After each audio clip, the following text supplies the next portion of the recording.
근데 제가 한국에서 아마 거의 한 3주 가까이를 있다 보니까 조금 더 그냥 보면은 놓치기 쉬울 수 있는 그런 변화들을 좀 눈치챌 수 있었습니다.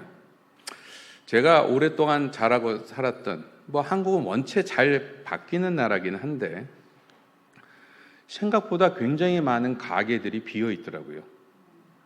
굉장히 놀랐습니다. 그 전에 다 가게들이 무슨 자영업이라도 하고 있었던 가게들이 많이 비어 있는 걸 볼 수 있었고요. 이유는 여러분도 아실 겁니다. 대한민국은 이제 밤에 전화만 해도 아침에 샌드위치를 배달해 주더라고요. 기가 막힌 배달 시스템이 있다 보니까 이젠 장사를 다 온라인으로 합니다. 가게에 갈 이유가 없게 된 거죠. 근데 문제는 그 많은 가게에서 일하던 사람들은 이제 어떻게 살게 될까? 그런 걱정이 좀 들었습니다. 제 친구 중에서 회사를 하거나 어떤 좀 큰 일을 하는 친구들도 가만 보니까 점점 더 사무직 직원들을 줄이고 있더라고요. 그래서 저는 AI 얘기는 저도 주워 들은 게 있었는데 AI를 본격적으로 쓰기 시작하는 여러 가지 상황들이 벌어져서 이제는 그 전에 장부를 정리하고 뭔가를 서류하던 사람들 대신 그 자료를 AI에 넣어버리면 모든 서식까지 다 갖춰서 답이 나오는 그런 장면들을 본 적이 있습니다. 또 하나는 제가 세미나를 좀 다니면서 그 지방 도시들을 가봤는데 서울도 전에 같지 않은 것 같은데 지방 도시는 진짜 젊은 사람이 없더라고요. 놀랄 만큼 없었습니다. 그리고 제가 가깝게 지내는 또 오랫동안 도왔던 일산의 한 선교단체에 가봤던 얘기를 들어보니까 너무 많은 노인들이 가난에 시달려서 그분들을 도와줘야 될 어떤 그 필요들이 너무 커졌는데 그 사람들을 도와줄 만한 손길을, 다시 말해서 음식을 가져다 주고 챙겨줄 만한 손길을 구하지 못해서 굉장히 어려움을 겪고 있다는 얘기를 들었습니다. 여러분, 정치나 경제 이런 것들은 눈에 보이는 일들인데요. 실제로 제가 보니까 한국이 지금 삶의 방식이 바뀌고 있습니다. 우리가 그동안 해왔던 먹고 사는 방법, 대화하는 방법이 통째로 바뀌고 있다라는 것을 눈치챌 수 있었습니다. 그거는 사실 제가 보기에는 정권이 바뀌는 거하고는 상대도 안 될 만큼 우리에게 굉장히 심각한 도전을 주는 일들입니다. 이런 상황에서 제가 오늘부터 이제 주제로 여러분께 얘기 드리게 또 말하는 가족 얘기를 끄집어낸다. 아니, 가족 얘기는 그 옛날 얘기인데 김 목사님 왜 그래요? 그러실지도 모르겠습니다. 근데 여러분, 세상이 아무리 바뀌어도 또 바뀌는 게 너무 많으면 많을수록 그것 때문에 우리는 바뀌지 않는 것을 또 보게 됩니다. 뭐가 안 바뀌죠? 인간의 본질입니다. 인간의 본질입니다. 어떤 본질이요? 우리가 아무리 많은 기계를 쓸 수 있고 AI를 동원할 수 있고 또 엄청나게 많은 것을 삶을 바꾸고 새로운 모습으로 있을 수 있다 하더라도 인간은 여전히 누군가 밥을 좀 정성껏 잘 챙겨줘야지 건강이 유지됩니다. 그리고 마음이 좀 안정돼야지 할 일을 할 수 있어요. 그리고 좀 쉴 수 있어야지 어려움을 이겨낼 수 있는 에너지를 얻어서 위기를 극복해낼 수 있습니다. 이것은요, 오늘도 마찬가지였듯이 5,000년 전에도 마찬가지였고 그보다 더 이전에도 마찬가지였습니다. 그리고 이런 기본적인 것을 제공하는 가장 오래되고 그리고 그런 의미에서 앞으로도 아마 계속 중요한 역할을 차지할 바로 단위가 가족입니다. 가족이죠. 가족은 저와 여러분의 모습에 가장 많은 영향을 미친 곳입니다. 또 저희를 발목을 잡거나 상처를 준 것도 거기일 때가 되게 많아요. 그리고 가족에서 우리가 가장 절망하고 아팠을 때 회복과 소망과 치료의 역사를 경험하는 곳이기도 합니다. 그러기에 세상이 더 많이 변하고 정신이 없으면 없을수록 저희를 규정하고 때로는 우리의 발목을 잡고 또 우리를 회복시키는 것도 가정일지 모릅니다. 적어도 성경은 그렇게 말하고 있습니다. 이를 위해서 이번 주부터 우리는 성경의 큰 그림, 성경 전체에서 말하고 있는 가족에 대해서 한번 생각해 보려고 합니다. 근데 여러분이 이미 가정에 대한 얘기를 많이 들어보셨을 거예요. 그래서 이 설교에서 무슨 선한 것이 나오겠냐 이런 생각이 드실 수도 있는데, 물론 그럴 수도 있습니다. 근데 성경의 전체 맥락에서 우리가 가정을 보면 각 하나하나의 스토리에서 놓치기 쉬운 이야기들을 찾아낼 때가 많이 있고, 아마 이 시간이 그렇게 되지 않을까 기대를 해봅니다.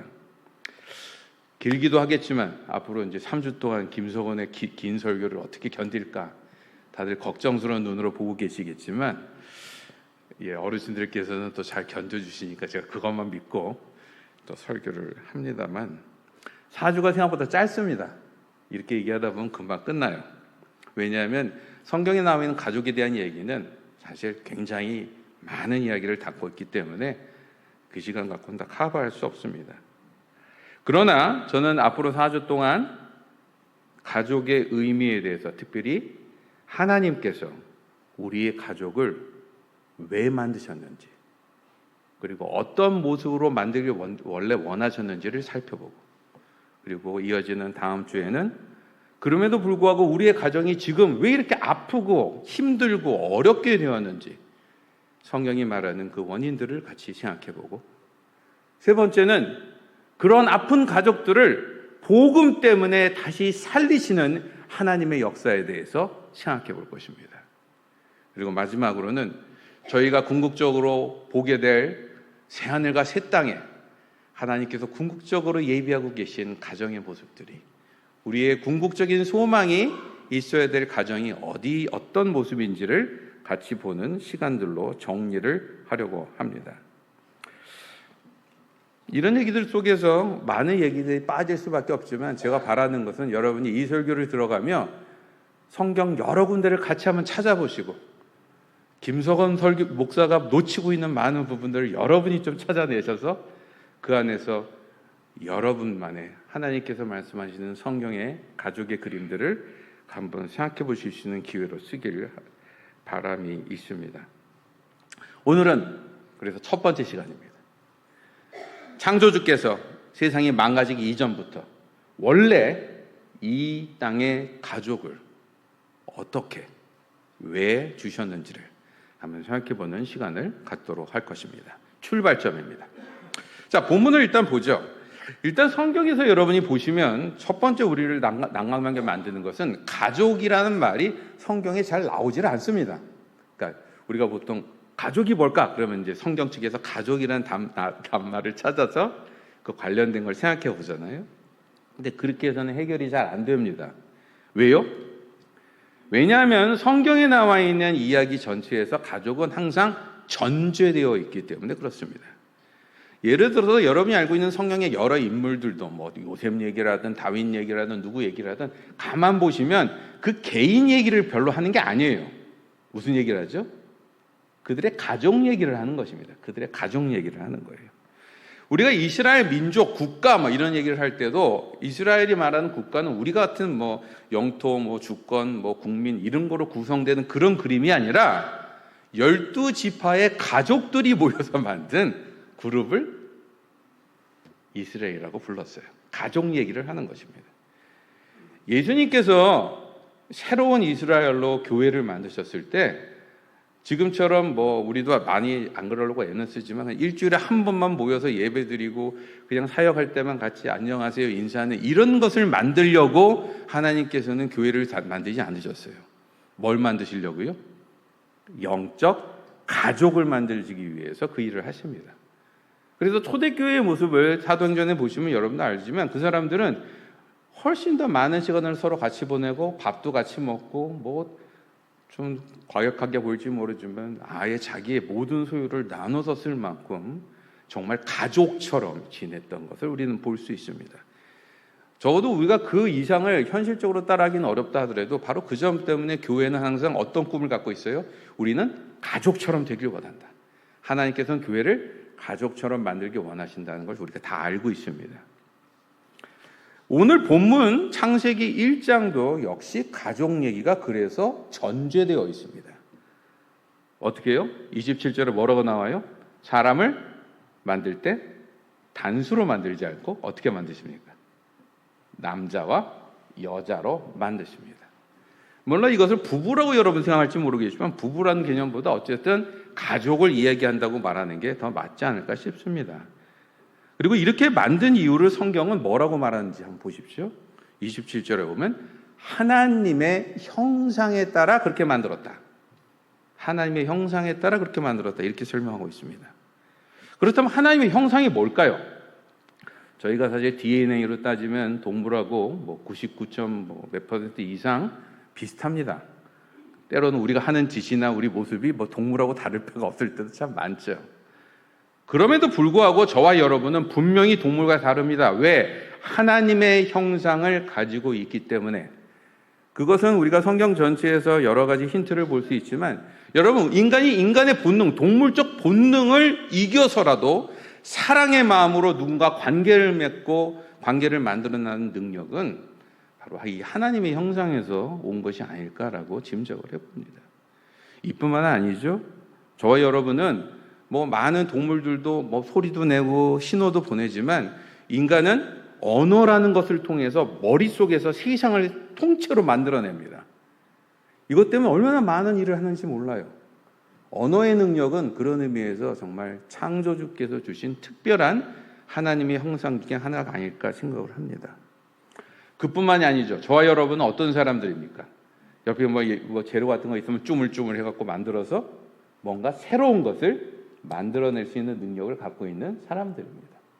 우리는 그것을 창조의 능력이라고 설명을 하는데 이것도 역시 우리가 성경에서 보면 하나님의 그러한 특성을 반영하고 있다는 것을 여러 군데서 발견할 수 있습니다. 근데 오늘 본문에서는 사실 이거보다도 하나님의 형상을 뭘 갖고 얘기를 하는지 보면 바로 하나님의 본질을 갖고 얘기합니다. 무슨 말일까? 딴 얘기가 아니고요. 하나님 어떤 분이에요? 삼위일체 하나님이시다. 성부, 하나님, 성자, 예수님, 성령님께서 사실은 세 분이시지만 한 분으로 움직이시는 분이다. 그게 하나님이시다라고 하는 것이 바로 삼위일체입니다. 오늘 이야기는 이 하나님의 본질인 삼위일체가 인간을 만드는데, 인간을 하나가 아니라 가족으로 만드는데 반영되어 있다라는 얘기를 드리려고 하는 것입니다. 여러분, 삼위일체라는 얘기를 부담스럽게 느끼실지도 몰라요. 그렇지만 사실 삼위일체는 저와 여러분이 무슬림이나 유대교하고 다른 종교, 다른 진리를 믿고 있다는 것을 보여주는 가장 중요한 기반입니다. 그래서 삼위일체는 기독교의 핵심이기도 하고 기독교의 가장 중요한 본질이기도 해요. 삼위일체가 근데 뭡니까, 목사님? 여러분들 알다시피 창조자 하나님께서는 이 땅을 만드시고 모든 것의 근원으로 오셨습니다. 그러나 그러한 하나님의 권위를 우리가 인정하지 않고 내가 중심이 되고 내가 답이 되고 내가 기준이 될 수 있다는 그런 어리석은 생각 때문에 결국 이 세상은 엉망으로 바뀌어요. 우리는 그것을 죄라고 이야기를 합니다. 그러나 하나님께서는 그런 우리를 포기하지 않으시고 그의 아들을 보내셔서 우리가 회복해야 될 참다운 인간의 모습이 무엇인지를 보여주시고 우리가 우리 힘으로 벗어나기 힘든 죄의 멍에서 벗어날 수 있도록 예수 그리스도의 십자가를 통해서 우리에게 죄의 값을 대신 치루어 주신 것입니다. 그래서 저와 여러분은 이제 이것 때문에 자유케 됐기 때문에 이제 과거의 죄에 찌든 죄의 지배당하는 죄의 질질 끌려가는 운명이 있는 사람들이 아니라 예수 그리스도가 보여주신 그 부활의 모습을 비전으로 삼고 그렇게 회복되어 갈 수 있다고 약속을 받은 사람들이죠. 그러나 신앙에서 제일 멋진 것은 하나님께서 그런 약속을 해주실 때 이제부터 네가 알아서 해라라고 잘 안 하신다는 거예요. 어떻게 하시죠? 도우미를 주셨습니다. 어떤 도우미요? 보혜사 성령을 통해서 저와 여러분에게 구석구석에서 저희를 힘도 주시고 격려도 해주시고 마음을 찔리게도 하시고 못 알아들으면 우리 애를 통해서도 말씀하시고 막 세상을 흔드시면서 저희를 구원하시는 회복시키는 일들을 도와주시기 시작하셨다는 것입니다. 그분이 바로 성령 하나님이십니다. 그래서 우리가 성부, 성자, 성령은 성경 전체를 보면 어느 부분에 누가 더 나타나고 어떤 역할을 하시고 이렇게 보이지만 사실 이 분들이 가만히 보면 서로 되게 협력해서 한 마음으로 일하신다는 것을 우리는 알 수 있습니다. 바로 그 점 때문에 저희가 성경에는 세 분 얘기가 나오지만 그 세 분이 어떤 거하고 같다고 얘기하는 거예요? 한 분 하나님을 고백하는 것과 같다라고 말하는 것입니다. 이 말은 뭐냐면요, 하나님께서는요 항상 협력과 서로를 도움을 통해서 움직이시는 분이라는 것을 말하고 있는 것입니다. 잊지 않아야 될 건 하나님은 혼자서 하실 수 있습니다. 아무런 도움도 필요하지 않으세요. 다 바로 원하시는 대로 하실 수 있는 분입니다. 그럼에도 불구하고 그분은 일부러 팀을 이루어 때로는 상대가 얘기를 못 들으면은 돌아가는 어떤 인내심을 발휘할지도 모르겠지만 중요한 것은 서로 협력하여 이 일들을 하셨다라고 하는 것이 성경 전체의 이야기입니다. 이 점에서 우리가 하나님의 형상을 가졌다, 가족이 하나님의 형상을 가졌다는 말은 무슨 말이냐면, 여러분 우리 각자가 보시면 혼자서도 잘하는 거 많잖아요. 얼마나 똑똑합니까? 그리고 요즘 뭐 이게 쿠팡 한국에 보니까 혼자서도 잘 살기가 너무 좋더라고요. 최고로 환경이 돼 있어요. 그럼에도 불구하고 저희는 어떻다고요?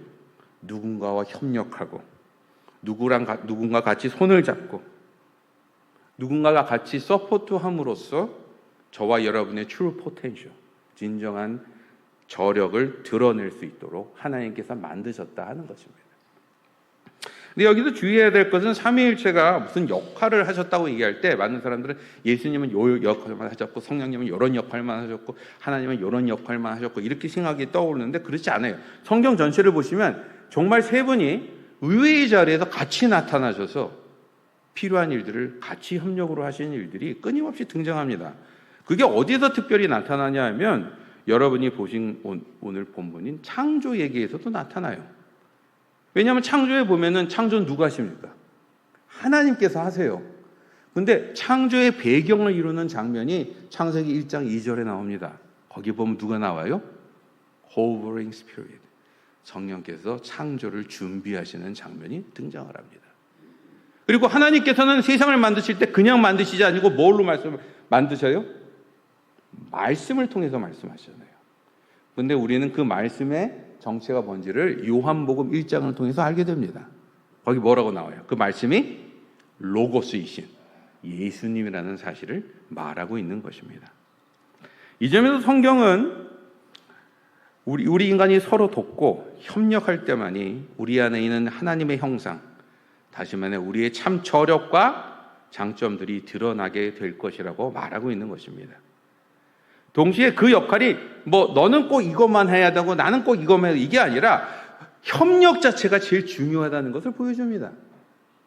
가족이 이루기 위해서 때로는 뭐 남편이 하는 일들을 뭐 부인이 도와주기도 할 마음을 가져야 되고 아내가 해야 될 일들을 부도 남편이 도와줄 자세를 가져야 되고 또 엄마가 하는 일들을 아들이 도와줄 자세가 언제든지 돼야 되고 또 뭐 딸이 해야 될 일들을 동생들이 도와줄 자세를 갖도록 훈련하는 것. 다시 말해 서로가 서로를 협력하고 도와줄 수 있도록 그렇게 훈련하는 것이 가족의 참다운 의미를, 가족을 만드신 이유를 이루게 하시는 방법이라고 말하는 것입니다.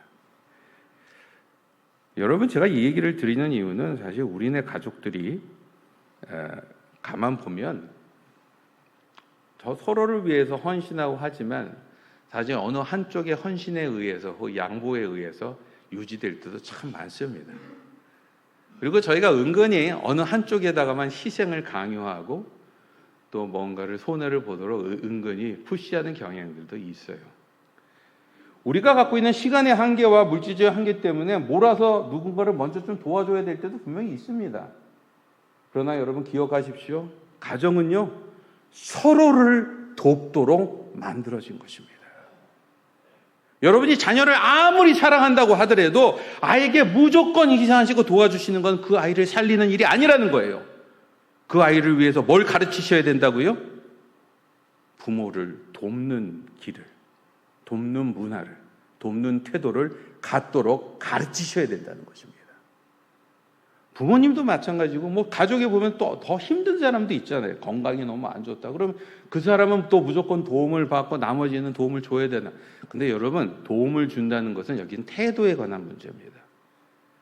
우리가 어떤 관계에서든지 서로를 도와주려고 마음을 가지면, 나는 비록 지금 힘들고 어려서 물질적인 누구한테 도움을 받을지 모르지만 이걸 가지고 나를 도와주는 저 사람을 그럼 난 어떻게 좀 도와줄까? 어떻게 좀 배려할까? 내가 미안해서라도 뭐 어떻게 반응할까라고 반응하는 것, 그게 도와주는 것입니다. 성경의 가족은 무슨 얘기를 하냐면요, 서로가 서로를 도와 창조주께서 우리 각자에게 주신 목적을 이루게 하기 위해서 세워주신 단위다라고 말하고 있는 것입니다. 시대가 이기적이고 가족 안에서조차도 그러기가 쉽지 않습니다. 그리고 특별히 한국의 역사를 보면 부모님들의 희생과 헌신으로 사실 많은 일들이 벌어졌죠. 그리고 그것 때문에 저도 마찬가지지만 덕본 게 참 많습니다. 그러나 믿음 안에 있는 사람들은 기억하셔야 됩니다. 저희가 우리의 부모들을 돕는 건 유교 사상 때문에 돕는 게 아니에요. 가정은 서로를 돕고 서로를 돕는 과정에서 결국은 그것을 본 자녀들이 또 나를 돕고 모두가 서로를 돕고 그렇게 도움으로써 우리 서로가 살아날 수 있도록 만들어진 조직이기 때문에 그렇다는 것입니다. 그래서 아마 유교 문화가 사라지고 나면 한국의 충효 문화 때문에 걱정하시는 분이 있는데, 저는 개인적으로 별로 그렇게 부정적이지 않습니다. 왜냐하면 진짜 믿음이 좋은 2세 아이들 중에는 유교, 한국 문화 전혀 감이 없어도 부모에게 너무너무 헌신적으로 잘 돕고 섬기는 친구들이 있어요. 그리고 사실 제가 보기에는 가족 안에서의 서로 돕는 관계들은 결국 그걸 통해서 누가 덕을 보도록 되어 있다? 내 자신이에요. 왜? 내가 그렇게 하는 것을 누가 보고 있기 때문에? 나의 자녀들이 보고 있기 때문에 그렇다는 것입니다. 여러분, 하나님께서 원하시는 가족은 실제로 뭘 도울 수 있냐가 문제가 아니라 도우는 자세를 갖고 서로에게 돕기 위해서 애쓰고 고민하고 씨름하는 관계로 이루어진 곳입니다. 그리고 믿음의 가족들은 그런 모습들을 가질 수 있도록 우리 서로를 훈련하고 도전하고 깨우고 가르치는 일들을 중단해서는 안 됩니다. 바라기는 이걸 통해서 창조주가 주신 가족관계의 참다운 다이나믹스를 회복하시는 저와 여러분이 되길 주님의 이름으로 기원합니다. 두 번째, 이어서 서로 돕는 관계가 이제 가족으로 만들어졌을 때 이 가족을 갖고 뭘 하려고 가족을 만들었냐의 얘기가 그 다음에 이어지는 구절에 있습니다. 28절에 뭐라고 나오죠? 여러분도 잘 알고 있는 창조 명령이라고 하는 구절입니다. 이것은 우리가 그냥 보면 모든 인간이 그냥 가져야 될 어떤 목적에 대한 이야기로 볼 수 있지만, 아까 인간은 어떻게 만들어졌다고요? 가족으로 만들어졌어요. 그러면 이 사명은 기본적으로 누굴 통해서 이루어지도록 기대하는 거예요? 가족을 통해서 만들어지도록 기대하는 것입니다. 여기는 세 가지 중요한 단어가 나옵니다. 첫 번째는 충만, 생육, 번성, multiply, 숫자가 많아지는 거 말하는 거고요. 두 번째는 정복하다, conquer, 이 단어가 나옵니다. 세 번째는 rule over, 다스리다라고 하는 컨셉이 등장을 합니다. 번성하다는 말은 우리가 그냥 듣기에는 숫자, 애를 많이 낳아야 되는 것을 떠올릴 수 있는데, 여러분, 사람 숫자가, 머리 숫자가 많다고 영향력이 퍼져나가는 것은 아닙니다. 그래서 제가 이번에도 여행 다니면서 느낀 거는 중국 사람들이 그렇게 막 거대하게 건물을 짓고 어디 가도 중국 사람들이 바글바글 거려도 여전히 더 많은 사람들은 코카콜라와 스타벅스를 찾고 있더라고요. 무슨 말인 거 아니? 영향력이라고 하는 것은, 영향력이라고 하는 수만 갖고 되는 게 아니라는 것입니다. 하나님께서는 하나님의 통치, 하나님의 선한 영향력을 저와 여러분을 통해서 세상 구석구석까지 더 퍼져나가도록 원하신다는 것입니다. 복음 전도도 사실 그것 때문에 하는 거예요. 그리고 이러한 것을 통해서 우리가 하나님의 지혜와 소망들을 더 많은 사람들에게 나누고 회복을 가져다 주는 것이 바로 저희가 만들어진 존재의 이유다. 가족들이 만들어진 존재의 이유다라고 본문은 말하는 것입니다. 여러분, 이 점에서 저는 제가 이민자로 이 자리에 서 있는 것을 감사합니다. 저도 이제 한 35년 된 것 같은데, 본토 친척 아비 집을 떠나서 어느 곳에 새로 온다는 것은 모르겠습니다. 대부분 사람들에게는 쉬운 일이 아닙니다. 맨정신으로는 하기가 힘들어요. 바로 이 점 때문에 이민 온 사람들은요, 좀 정말 깊이 친해지고 얘기를 하기 시작하면 그분한테서 인생 스토리가 나옵니다. 인생 극장 얘기가 나와요. 수많은 고민과 갈등과 아픔과 어려움 속에서 조국을 떠나고 있던 가족들을, 내가 익숙한 사람들을 떠나서 나와야 됐던 여러 가지 배경들이 있습니다. 근데 여러분, 우리가 일부러 그렇게 이민을 갔던, 아니면 어쩔 수 없이 왔던, 여러분 감사하셔야 됩니다. 왜? 저희는 우리도 모르는 사이에 하나님께서 원하시는 삶의 모습으로 조금 더 가까이 와 있기 때문에 그렇습니다. 무슨 말이에요? 하나님께서는 우리가 갖고 있는 것을 항상 안주하고 익숙한 것들만 붙들고 그것을 지키기 위해서 전전긍긍하게 하며 사는 것보다 하나님의 선한 영향력을 그것이 전해지지 않은 곳, 전해지지 않은 영역들, 혹은 그것들이 아직도 약한 부분들을 향해서 가서 전하고 퍼뜨리고 나누도록 원하시고, 그것을 위해서 저희가 가도록 원하십니다. 때로는 저희가 못 가면 갈 수 있도록 준비하는 일이라도 하도록 원하신다는 것입니다. 저도 오랫동안 교회를 다니며 일도 해보고 해봤지만, 교회의 다이나믹스를 보면 이런 문제가 있어요. 교회도 내부 문제, 우리 안에서 필요한 게 뭐냐, 우리가 지금 우리 분위기 좋게 하려면 뭘 해야 되냐, 이런 것만 생각하고 있으면 사실 생각보다 그 모임 안에서 갈등이나 싸움 같은 것들이 더 잘 일어납니다. 왜냐하면 우리에 있는 모습만 갖고 씨름을 하고 있으니까. 근데 우리가 더 큰 그림을 보고 남들을 더 돕기 위해서 움직이고 더 큰 꿈을 꾸면서 나갈 수 있을 때, 사실 그것 때문에 도리어 교회 안이 더 건강해지고 교회가 더 다이나믹해지고 더 은혜가 넘치는 일들이 수없이 일어나요. 근데 이 말을 한다고 해서 그러면 오늘부터 목사님 다 집어치고 제가 떠나야 되는 모양입니까? 라고 말씀하신다면 또 그런 말은 아닙니다. 왜냐하면 두 번째 명령이 뭐라고 나와요? 정복하라고 표현되어 있습니다. 정복하라.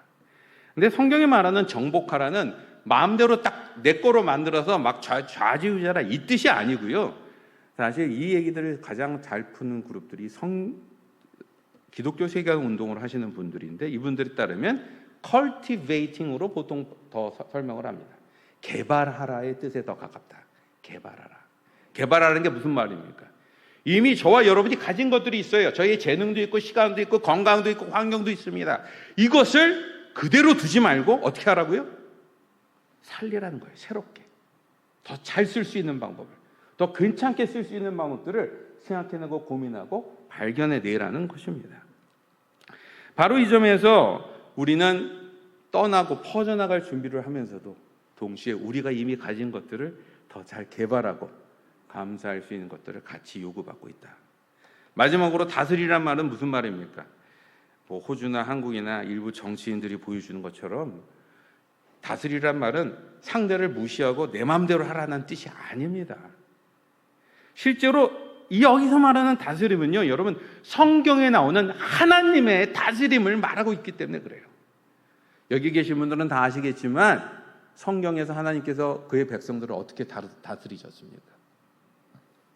여러 가지로 표현할 수 있지만 저는 그 다스림을 헤세드 러브로 보통 이해를 합니다. 헤세드 러브는 뭐냐면요, 참아주시는 사랑이에요. 참아주시는 사랑. 인간이 그렇게 하나님을 배반하고 하나님 만든 이 아름다운 세계를 엉망으로 만들어 놓고 나 같으면 화가 나서 불질러버리고 완전히 그냥 박살을 내버릴 것 같은데, 그렇지 아니하시고 그의 자녀들에게 다시 한번 기회를 주시는, 기다리시는 하나님의 모습이 그 헤세드 사랑의 하나님이시라는 것입니다. 그리고 하나님께서는 통치하실 때 어떻게 하세요? 저 같으면은 이제 말씀 딱 주고 안 지키면은 바로 그냥 직격탄, 스트레이트 포워드 막 주먹이 날아갈 것 같은데 그렇지 않으세요. 참으세요. 때로는 둘러가야 되면, 그것 때문에 하나님의 일이 방해받는 것 같은데도 둘러가야 되면 둘러가세요. 왜? 그 사람이 깨닫는 게 중요하니까. 그때까지 기다리기 위해서 둘러가시는 것입니다. 물론 하나님께서는 정의의 하나님이십니다. 하나님의 원리와 하나님의 법들이 또 분명히 선포되고 그것을 적용하러 요구받는 부분도 있어요. 근데 여러분이 놓치지 않으셔야 될 것은, 성경에서의 법은 법 자체가 목표가 아닙니다. 법은요, 결국 그걸 이루기 위해서 하나님께서 우리에게 벌을 내리실 때도 있지만 그걸 통해서 결국 이루고자 하시는 것은 은혜예요. 회복입니다.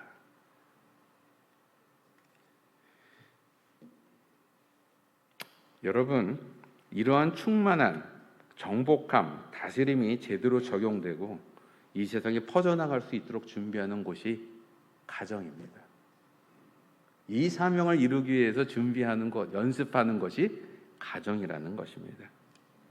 이 점에서 가정은 서로를 격려하고 이걸 통해서 더 멀리 나갈 수 있도록, 도전할 수 있도록 용기를 주고 또 자신이 갖고 있는 것들을 잘 개발할 수 있도록 격려하는 곳입니다. 그리고 이것을 통해서 저희의 부족함과 연약함들이 보충되어지고 새로운 소망들이 거기서 만들어지기 시작하는 것입니다. 가정은 내 필요를 채우고 남들이 하니까 어쩔 수 없이 하는 그런 곳이 아닙니다. 그렇게 따지면요, 요즘처럼 쿠팡 혹은 호주도 제가 보기엔 결국 그렇게 될 거예요. 점점 혼자 사는 게 편리해지는 사회가 되게 될 텐데 이렇게 되면 가정을 가질 필요가 없습니다. 그러나 우리 그리스도인들은 다르죠. 이 땅에서 아무리 많은 사람들이 저 편리한 것대로 사는 게 답이라고 얘기할 때 저희는 인간의 본질, 변하지 않는 인간의 영적 필요를 보는 사람들입니다. 결국 이런 참다운 가정이 회복되지 아니하고 우리 안에서 정말 하나님께서 주시는 진리로 답을 찾지 못할 때에 우리에게는 소망이 없음을 알고 있기 때문에 그렇습니다. 여러분, 가정은 서로를 돕고 이를 통해 하나님의 선한 영향력을 퍼뜨리는 기지로, 저와 여러분의 것을 개발하는 터전으로, 하나님 은혜의 다스림을 누리는 훈련장으로 세워진 곳입니다. 이 때문에 가정이 바로 서면 개인이 자신을 찾게 돼요. 가정이 바로 서면 세상이 더 낫게 되는 것입니다. 바라기는 이러한 하나님이 원래 원하시는 가정의 비전을 되찾고 이를 통해 가정이 나와 이 세상을 살리는 기초가 되는 그런 귀한 영락교회 성도들이 되시길 주님의 이름으로 기원합니다. 오늘 말씀을 마치기 전에 하나는 짚고 넘어갈 것이 있습니다. 여러분, 창세기 이 창조기사가 나오는 클라이막스는 지금 어떤 분위기예요? 저희 보고 가정, 이런 멋진 가정들을 원래 의도하고 만드셨어. 이거 이제 만들어! 라고 저에게 짐을 준 것 같습니다. 큰일 났죠. 이런 가정을 이제 만들려면 이거 어떻게 합니까? 힘이, 능력이 안 되는데. 근데 여러분 28절을 한번 보시면 시작 얘기가 뭐라고 나와요? 하나님께서 복을 주시는 얘기부터 시작합니다. 명령을 주기 전에 뭐부터 주세요? 복을 주세요. 복이 딴 얘기가 아니라 하나님이 우리에게 도움을 주시고 힘을 주시고 할 수 있는 힘, 능력을 주셔서 일을 할 수 있도록 하신다는 것을 벌써 죄 이전의 창조 기사에서도 우리는 발견하는 것입니다. 그래서 바로 이 점 때문에 이 가족을 우리가 만들어내고 또 가족을 통해서 기대할 수 있는 것은 파이널이 그냥 인간적인 생각을 하면 우리 더 열심히 이제 가족을 잘 돌보기 위해서 뭘 합시다 이런 얘기가 나올 법도 한데 창세기의 마지막 이야기, 창조의 마지막 결론은 뭐예요? 안식이에요. 안식. 쉬게 하셨다는 거예요. 하나님께서 이런 비전을 주시고 이런 비전 안에서 저에게 누리게 하시는 것은 그걸 이루기 위해서 더 열심히 살고 발버둥 치고 애써야 되는 그런 모습이 아니라 자연스럽게 그 안에서 누리게 된 평안을 말씀하고 계신다는 것입니다. 무슨 말인가 하니 우리가 영적인 가정들을 조금이라도 만들어가기 위해서 애를 쓸 때 가정은 더 이상 긴장과 비교와 상처의 장소가 아니라 위로와 사랑과 격려의 자리로 바뀔 수 있다는 것입니다. 신앙의 가정들은 잊지 않으셔야 됩니다. 여러분, 제가 이렇게 얘기하지만 실제로 우리의 가정들이 이렇게 편하지 않죠. 평화가 가끔 오지만 또 잘 안 옵니다. 우리 가족은 목사님 말씀처럼 안 되는데 걱정하지 마십시오. 여러분은 여기 있는 대부분 사람과 같은 상황에 있으신 겁니다. 가정이 평화롭지 않아요.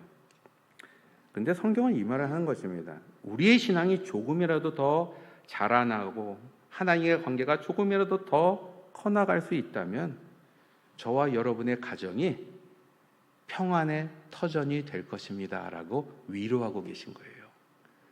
그 소망을 바라보면서 힘내시라는 거예요. 비록 지금 당장은 내가 성숙하지 못해서 또 상대가 갖고 있는 모난 모습 때문에 서로가 아프게 하고 또 힘들게 할 때가 더 많을지 몰라도 여러분, 하나님의 복이 뭔지 아십니까? 궁극적으로 성경에서 말하는 복은요, 물질적인 축복이 아니에요. 성경의 복은 하나님과 관계를 누리는 것입니다.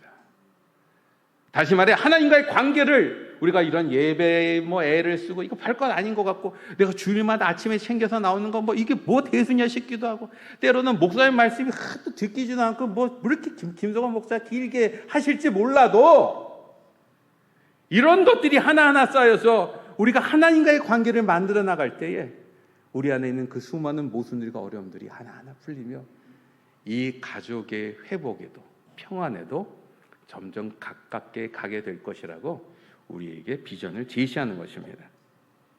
바라기는 이러한 창조가 말하는 가족의 본 모습을 여러분 기억하시기 바랍니다. 우리가 갖고 있는 약속의 내용이 무엇인지를 놓치지 않으시기 바랍니다. 그리고 이를 통해서 하나님의 은혜를 다른 곳보다 우리의 가정에서 누리시는 저와 여러분이 되길 주님의 이름으로 기원합니다. 다음 시간에는 이어서 이런 멋진 비전과 목표를 가진 가족이 왜 지금은 이렇게 힘들고 짜증나고 때로는 고통스러운지 성경의 진단을 우리가 같이 보면서 또 거기에 대해서 죄로 망가진 가족에 대한 이야기들을 두 번째 시간으로 이어나갈 것입니다.